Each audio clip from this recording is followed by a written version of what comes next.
Hi hello అందరికీ Saturday mini vlog. ఇంకా morning లేచేసి ఇంక ఇల్లు గుమ్మలు క్లీన్ చేసి స్నానం చేసి నైవేద్యం మీద తయారు చేస్తున్నాను. ఈలోపు మా వారు పువ్వులు తీసుకొచ్చారనమాట.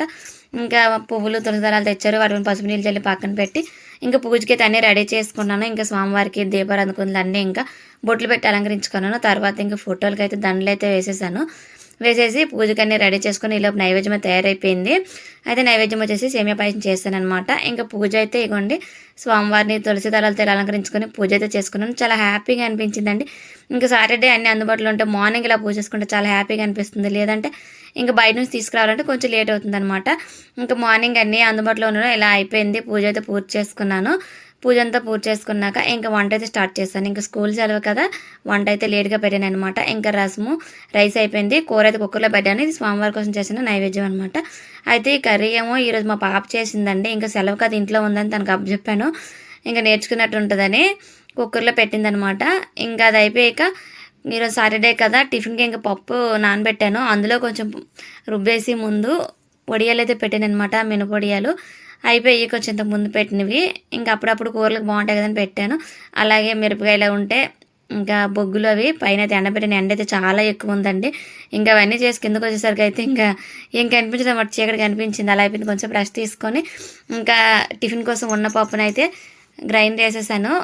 ఇంకా పప్పు అంతా రుబ్బేసి ఇంకా దాన్ని ఫ్రిడ్జ్లో పెట్టేసి మొత్తం అయితే క్లీనింగ్లు చేస్తాను అనమాట. ఇంకా పూజ సామాన్లు ముందు రోజు కొంచెం ఉంటే అవి కూడా తోమేసి ఇంకా మొత్తం అయితే కిచెన్ అయితే క్లీన్ చేస్తాను. ఎక్కడికైతే కొంచెం పని అయింది, ఫ్రీ అయిపోయింది అనమాట. ఇంకా తర్వాత కొంచెం బ్రష్ తీసుకొని మధ్యాహ్నం భోజనం అంతా చేశాక ఇంకా సాయంత్రం నుంచి అండి ఇది ఇంకా మిరపకాయలు అన్నీ ఆరబెట్టాను కదా, ఇవన్నీ డబ్బాకి ఎత్తేసి ఇగోండి మినపొడియాలు అయితే తీసేసాను అనమాట.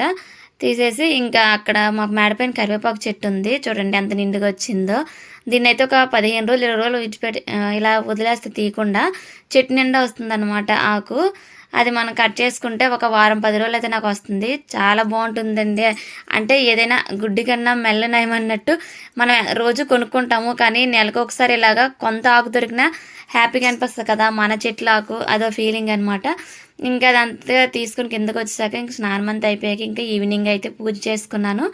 ఇంకా ఈవినింగ్ పూజ అయితే అయిపోయిందండి. అయిపోయాక ఇంకా నైట్కి అయితే టిఫిన్ రెడీ చేయాలి కదా, టిఫిన్ కోసం అయితే చట్నీ చేసేసాను ముందు.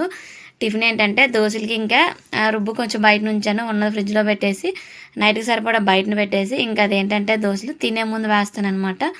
ఇంకా దాన్ని అయితే ఇంకా రెడీ చేసి పక్కన పెట్టేశాను.